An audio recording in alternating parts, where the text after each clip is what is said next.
यांचं काय झालं हा आमचा नवा कार्यक्रम। रोजच्या बातम्यांच्या धबडग्यामध्ये अनेक बातम्यांचा फॉलोअप सुटून जातो।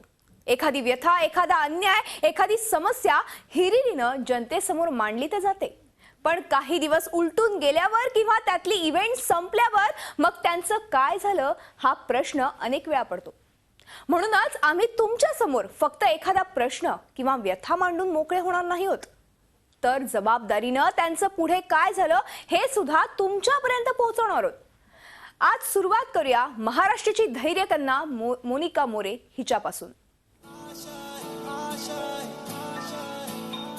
कुछ पाने की हो आस आस, कोई अरमा हो जो खास खास आशाएं, हर कोशिश में। 11 जानेवारी 2014 हा मोनिकाच्या आयुष्यातला काळा कुट्ट दिवस। ट्रेन पकडण्याच्या नादात ते प्लॅटफॉर्मवरच्या खड्ड्यात पडली। जीव कसाबसा वाचला, पण दोघे हात गमवावे लागले आणि त्या क्षणापासून सुरू झाला एक संघर्ष, एका नव्या आयुष्याचा। झी 24 तासनं तिची व्यथा सगळ्यांसमोर मांडली आणि राज्याबरोबरच बाहेरूनही अनेक मदतीचे हात पुढे आले।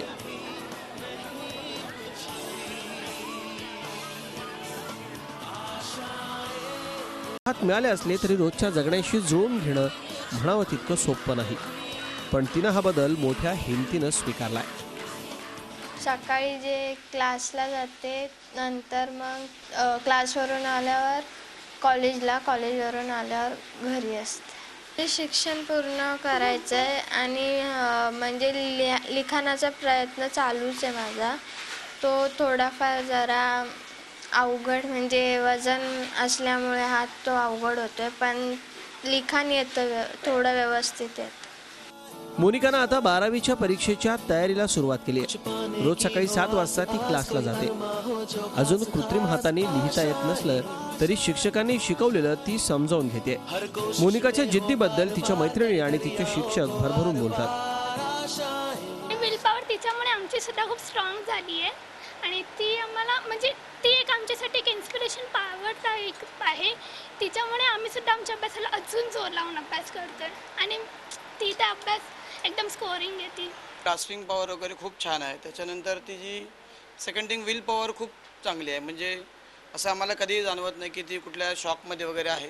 ती क्लासमध्ये नॉर्मल म्हणजे त्यांचं नॉर्मल बिहेवियर असतं। अभ्यासामध्ये प्रगती बऱ्यापैकी छान आहे। मोनिका मोरेची ग्रास्पिंग पॉवर खूपच छान आहे। तिची क्युरिओसिटी खूप चांगली आहे। म्हणजे तिला जर काही अडत वगैरे असेल तर ती प्रत्येक वेळेला आम्हाला समोरून येऊन क्युरिओसिटी विचारते, तिचे जे काही डाऊट्स असतात ते विचारते।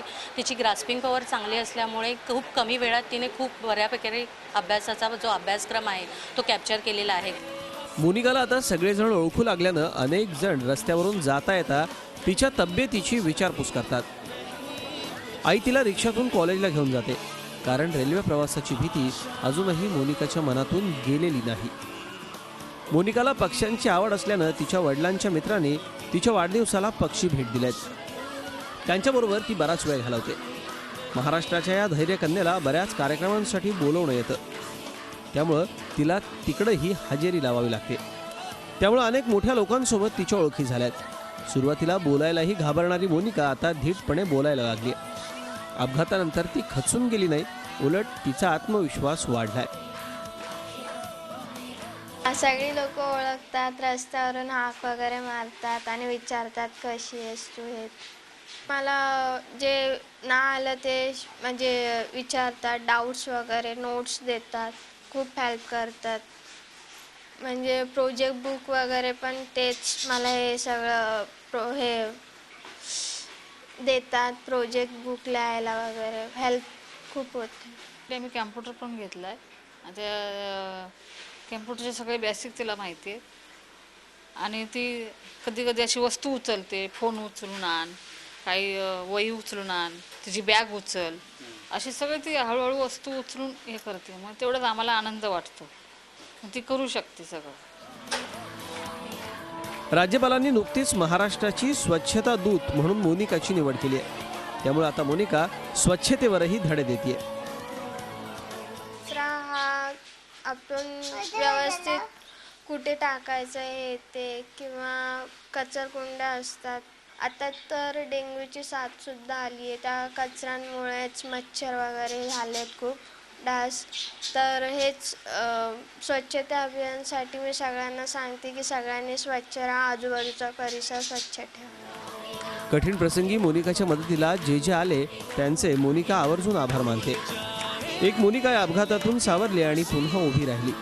पण मुंबईत रोज रेल्वे अपघातात सरासरी 5 जणांचा मृत्यू होतो, अनेक जण जखमी होतात. हे सगळं थांबवण्याकरता मोनिकाला काहीतरी करायचं आहे. अपघाताच्या धक्क्यातून मोनिका सावरली तर आहेच, शिवाय जिद्द आणि इच्छाशक्तीच्या जोरावर तिनं आता आपल्या करिअरवरही लक्ष केंद्रित केलं आहे आणि तिची ही वाटचाल इतरांनाही प्रोत्साहन देणारी अशीच आहे. व्हिडिओ जर्नलिस्ट सुमेसह कृष्णात पाटील, झी मीडिया, मुंबई. संगीता नारायण आव्हाळे. काही दिवसांपूर्वी हे नाव हेडलाईन्समध्ये होतं. ते तिनं केलेल्या एका कौतुकास्पद निर्धारामुळे. तिच्या एका बाणेदार निर्णयानं अवघ्या देशाला अवाक केलं. घरातल्या शौचालयासाठी तिनं सौभाग्यालंकार विकला. त्यानंतर तिनं तिच्या खेड्यासह जिल्ह्यातही क्रांती झाली. एका महिलेच्या जिद्दीनं अख्ख्या गावाचं भाग्य पालटलंय. वाशिम जिल्ह्यात या सायखेडा गावात ठिकठिकाणी हे कसलं काम सुरू आहे याचं उत्तर अगदी छोटं पोर सुद्धा देतं की इथं शौचालयाचं बांधकाम सुरू आहे. पंतप्रधान नरेंद्र मोदींचं स्वच्छता अभियान वाशिममधल्या या खेड्यापासून शेकडो कोस दूर असेल. पण विकास कशाला म्हणतात हे या गावातल्या संगीता आव्हाळेनं बरोबर ओळखलं आणि गावातल्या शौचालयासाठी सौभाग्यालंकार मंगळसूत्र विकलं. त्यानंतर या खेड्याचं भाग्यच बदलून गेलंय. वाशिम जिल्ह्यातल्या मंगरुळपीर तालुक्यातलं सायखेडा हे एक छोटंसं खेडं, 1200 लोकसंख्येचं. याच गावातल्या छोट्याशा घरात संगीता राहते.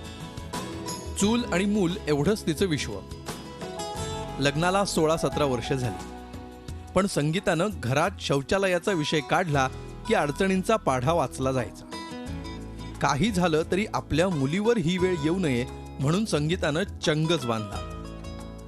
पण पैशाचं सोंग करता येत नाही आणि घरच्यांचा विरोध पाठ सोडत नव्हता. पण संगीतानं त्यासाठी चक्क मंगळसूत्र विकलं आणि घरी शौचालय उभं केलं. उचललेला आहे. याच्या प्रेरणा घेऊन सगळ्या गावातल्या स्त्रियांनी हा निर्णय घेतलेला आहे की आपण नाही, हे आपण कुठंतरी थांबवला पाहिजे आणि शौचालय बांधणं हे गरजेचं आहे. आणि आपल्या जे मनातली भावना असते, ज्यावेळेस आपण ग्रामीण भागातल्या 80% महिला पुरुष बाहेर शौचालय उघड्यावर जातात आणि जे कुचंबना जे स्त्रीला सहन करावं लागते हे स्त्रीला समजते की नाही, आपण आता हे कुठंतरी थांबायला पाहिजे. या घटनेनंतर संगीता यांना घरात प्रचंड विरोध सहन करावा लागला. सासू सासरे, पती, नातेवाईक, शेजारी आणि काही गावकरी यांच्याकडून संगीता यांची हेटाळणी झाली. आबोलाही धरला गेला. पण हळूहळू शौचालयाचं महत्त्व सगळ्यांनाच पटायला लागलं आणि सायखेडा गावात एक नवी क्रांती झाली. या घटनेला प्रसिद्धी माध्यमांमध्ये प्रसिद्धी मिळाल्यावर संगीता आव्हाळे रातोरात महाराष्ट्राच्या घराघरात आणि कानाकोपऱ्यात पोहोचली. ग्रामविकास मंत्री पंकजा मुंडे यांनी संगीताला मुंबईत बोलावून तिचा सत्कार केला आणि सन्मानपूर्वक तिला मंगळसूत्रही करून दिलं. त्यानंतर संगीताकडे सत्कार आणि कार्यक्रमांची रांगच लागली. वाशिमच्या जिल्हाधिकाऱ्यांनी तिला स्वच्छता अभियानासाठी वाशिम जिल्हा ब्रँड अँबॅसेडर म्हणून घोषित केलाय. तर अमरावतीच्या विभागीय आयुक्तांनी संगीताला स्वच्छता अमरावती विभागाच्या ब्रँड अँबॅसेडर म्हणून नियुक्त केलाय. खासदार भावना गवळी यांनी खासदार आदर्श दत्तक ग्राम योजनेत सायखेडा हे गावच दत्तक घेतलंय. गावात संगीताचं अभिनंदन करणारे होर्डिंग्ज जागोजागी लागले. पण ह्या सगळ्यामुळं जबाबदारी वाढल्याची जाणीव संगीताला आहे. पंकजाताई मुंडे यांनी मुंबईला बोलावलं, त्यावेळेस मी फक्त टीव्हीवर बघितलं होतं मुंबई हे नाव आणि त्यांनी मला सत्कारासाठी मुंबईला बोलावलं. हे मला खूप अभिमान आहे त्यांचा. त्यांनी मला मंगळसूत्र देऊन माझा सत्कार केला आणि भावना गवडी, खासदार भावनाताई गवडींनी माझं छोटंसं गाव हे दत्तक घेतलं आणि त्यांनी पण मला यवतमाळला बोलावलं, माझा मान सन्मान केला, सत्कार केला आणि अमरावतीला पण माझा सत्कार झाला. आयुक्तांनी पण माझा सत्कार केला. त्यांनी मला अमरावती विभागाच्या ब्रँड अँबॅसेडर म्हणून घोषित केलेला आहे, त्याचा पण मला अभिमान आहे. संगीताला मिळत असलेल्या मान सन्मानानं घरातली मंडळी आणि शेजाऱ्यांचा विरोध पार मावळून गेलाय आणि आता त्यांना वाटतोय संगीताचा अभिमान. मंगळसूत्र मोडून तो शौचालय बांधला, आपली गावात काय किंमत राहिली? काहीच किंमत नाही गावात. लोक आपल्याला बोलतील म्हणून आम्ही खूप घरातून विरोध करत होतो. पण आज संपूर्ण तालुकाच नव्हे तर संपूर्ण महाराष्ट्रानं ते योग्य काम झाल्याचं जर सांगू लागलं त्यावेळेस असं आम्हाला वाटलं की आता आपण केलेला विरोध चुकीचा आहे. ज्या संगीता नारायण आव्हाळे असं म्हणणारे जे होते त्याला तर मला स्वतः सांगायला लागतं की मी संगीता आव्हाळेचा पती आहे. संगीताच्या या हिमतीचा आणि कृतीचा सकारात्मक परिणाम आता गाव आणि जिल्ह्यात दिसायला लागलाय.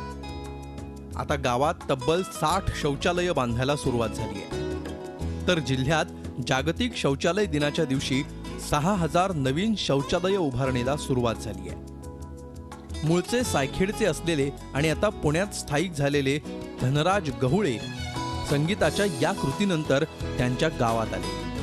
त्यांच्या गावात राहणाऱ्या आईसाठी त्यांनी शौचालय बांधायला घेतलंय. आई गावामध्ये राहते, उघड्यावर शौचालयाला जात होती.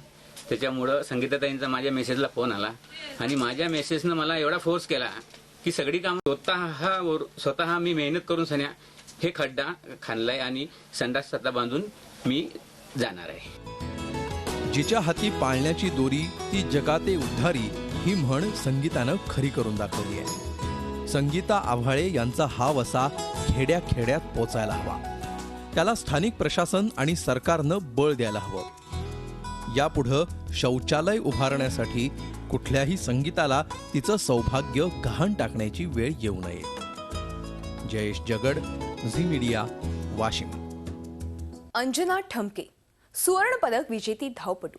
तिच्या घरासाठी तिला प्रचंड संघर्ष करावा लागला. तिच्या या संघर्षात झी 24 तासनं तिला अखंड साथ दिली. वेळोवेळी तिचा हाच संघर्ष जगासमोर मांडला. वेळ प्रसंगी निर्ढावलेल्या व्यवस्थेला जाग देखील केलं. अखेर तिच्या घरासाठी मदतीचे अनेक हात पुढे आलेत आणि आता तिचं हक्काचं घर उभं राहतंय. याचं मनापासून समाधान आहे.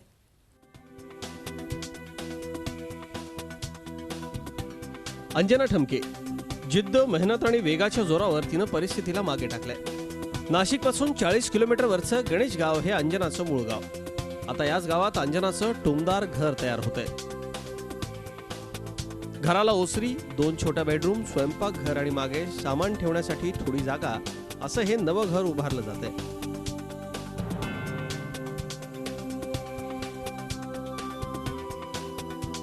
सध्या या घरामध्ये इलेक्ट्रिक फिटिंग आणि रंगरंगोटीचं काम सुरू आहे. महिन्याभरात काम पूर्ण होईल आणि अंजना ठमके आणि तिचे कुटुंबीय या वास्तूत गृहप्रवेश करणार आहेत. हे घर साकारलं ते अनेकांच्या प्रयत्नांनी. आंतरराष्ट्रीय स्पर्धांमध्ये चमकलेली अंजना अजूनही कुडाच्या घरातच राहते. आंतरराष्ट्रीय स्पर्धांमध्ये अंजनाला यश मिळाल्यावर दिग्गजांनी तिला घर बांधून देण्याची आश्वासनं दिली, पण ती सगळी अर्धीमुर्धीच राहिली. जागतिक कीर्तीच्या या धावपटूचं घर पावसाळ्यात चक्क गळत होतं. वडिलांच्या मदतीनं अंजना घराला पावसापासून कसं बसं जपत होती. मग झी 24 तासनं तिचा हा संघर्ष जगासमोर मांडला. मग पुन्हा सगळ्यांना विसरलेल्या आश्वासनांची आठवण झाली आणि मनसेचे वसंत गीते, आदिवासी विभाग आणि काँग्रेस नेतेही अंजनाच्या मदतीला आले. वसंत गीते साहेबांनी त्यांनी 1.5 लाख दिले, म्हणजे ते राज साहेबांचे त्यांच्या हस्ते दिले. आणि काँग्रेसवाल्यांचे एक ठाणे जिल्ह्यातून 2 जण आले बिचारे, त्यांनी 51,000 रुपये दिले. आणि बाकीचे असे दुसऱ्यांनी दिले. कोणी त्यांची काय आपल्याला ओळख नव्हती, पण मग त्यांनी कोणी 10,000 दिले, कोणी 11,000 दिले. आणि मग चाललंय बघ त्यांचे आदिवासी विकास योजनेने 1 लाख रुपये दिले.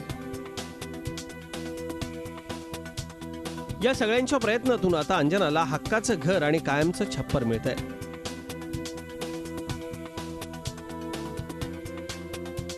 त्यामुळं तिचं घराचं टेन्शन तरी संपलंय. आता तिची कारकीर्द आणखी बहरत राहो हीच शुभेच्छा. 18 वर्षाखालील वयोगटात देशासाठी सुवर्ण पदक मिळवणाऱ्या अंजना ठमकेचं घराचं स्वप्न अखेर पूर्ण झालंय. यासाठी मदतीचे हजारो हात पुढे आलेत, ते झी 24 तासच्या आवाहनामुळे. याच पद्धतीनं झी 24 तास नेहमीच उपेक्षितांच्या आणि वंचितांच्या सहाय्यासाठी पुढे राहणार आहे. व्हिडिओ जर्नलिस्ट सोनू भिडेसह Yogesh Khare, Zee media, Nashik. Special show मध्ये इथेच सांगतो. तुम्ही पाहत राहा झी 24 तास.